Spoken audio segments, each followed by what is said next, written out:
మైక్రోసాఫ్ట్లో పనిచేస్తున్నా సరే ఇద్దరు తమిళోళ్ళు లేదా కన్నడ వాళ్ళు ఎదురుపడితే వారి మాతృభాషలోనే మాట్లాడుకుంటారు. అలాగే ఏ రాష్ట్రమైనా ఇద్దరు ముస్లింలు ఎదురుపడితే తమ భాష ఉర్దూలోనే మాట్లాడుకుంటారు. కానీ తెలుగు ప్రజల్లో అలాంటి భాషాభిమానం ఉందని ఎవరూ చెప్పుకోరు. ఎందుకంటే తెలుగు వాళ్ళు ఎదురుపడితే తమకు ఆ భాష తప్ప ఏమీ రాకపోతేనే తెలుగులో మాట్లాడుకుంటారు, లేకపోతే ఇంగ్లీష్లో మాట్లాడేసుకుంటారు. కానీ కొంతమంది భిన్నంగా ఉంటారు.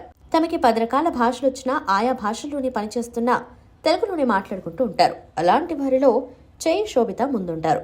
న్యూయార్క్ టైమ్స్లో శోభిత చైతన్య పెళ్లిపై ఓ ప్రత్యేక కథనం వచ్చింది. బాలీవుడ్తో పాటు ఇంటర్నేషనల్ ప్రాజెక్ట్స్ చేయటం, అందాల పోటీల వల్ల శోభిత తుల్యపాలకు అంతర్జాతీయ గుర్తింపుంది. ఎమీ అవార్డ్స్ ఫంక్షన్కు ఆమె హాజరు కావాల్సి ఉన్నా కాలేదు.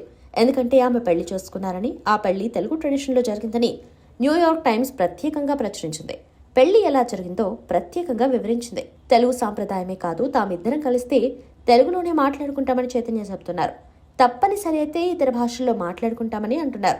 ఏ సందర్భంలో అయినా తనతో తెలుగులోనే మాట్లాడాలని శోభితను కోరానని చైతన్య చెబుతున్నారు.